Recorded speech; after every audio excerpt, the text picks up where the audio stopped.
And welcome back, Griffin fans, to something a little special this week. We're going to give you a little bit of a sports report. My name is Charlie Sample. And I'm Zach Blanky. And let's look right into softball. Softball started off their season a little rough with a 1-4 record, but are now 11-6 with no conference play. They're currently on a 5-game win streak. Senior Mackenzie Devine is the batting leader with an average of .429 with 21 hits, 14 RBIs, and a single home run. Let's look at their last 3 games that they've had. As you can see, they've won all 3 games. As Charlie said, they've won their last 5. Their first MIAA comes March 9th, a doubleheader against Fort Hays State at their house. Then we'll see even more MIAA play on the following day, March 10th, and another doubleheader against Nebraska Kearney in Nebraska. And Charlie, like we talked about, they started off rough, but they really picked it up. And I think you can say the same about baseball. They started a little rough season a little bit so far, but I think you just can't count them out yet. You know, they're down right now, but they're hopefully doing the same as softball and can make that comeback. Yeah, I think as the season goes forward, I don't see why they can't go win these next 4 games and move that streak to 9. And hopefully baseball can start doing the same. For sure. Men's and women's track and field would have the MIAA championships recently. Men's would place last place, but women's would get 8th out of 11th. Mackenzie Garr would get first place in the shot put, followed by Alyssa Mahone getting 5th place. Both those athletes will play in the NCAA tournament in Indianapolis.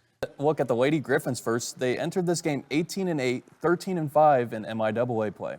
They played the Newman Jets, who entered the game 7-20, 2-16 in MIAA play. Nobody for the Jets scored in double digits and shot 23% from the field. On the other hand, the Lady Griffins had 5 players in double digits, shot 52% from the field, and 56 points in the paint. The leaders for the Griffins were Cassandra Karen, who shot 9-12 for 24 points, and Alyssa Bonilla, 7-14 for 18 points, 7 rebounds, 4 assists, and 2 steals. Just lighten up the stat sheet, Charlie. Griffins cruised to an easy win, 91-38. They finished the year 19-8, 14-5 in MIAA play, and get the number 3 seed in the tournament. Let's take a look at that bracket. As you can see, the number 3 team, they played the Arkansas Fort Smith Lions, who were the number 6 seed. They will play in Kansas City on March 7th at 8:15 in the Municipal Auditorium. They lost the last matchup on February 20th, 88-80. And Charlie, like I said, they lost their last matchup, but it was so recent that I think they're going to be ready this time around.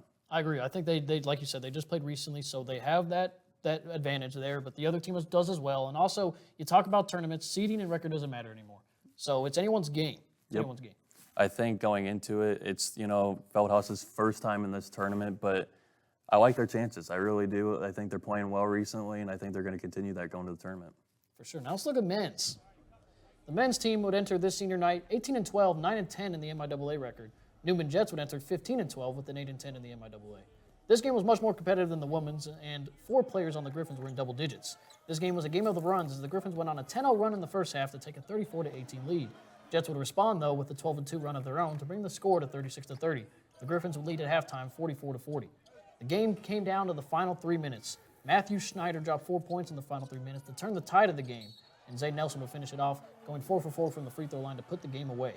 And the Griffins would pull out the win in their final game of the regular season.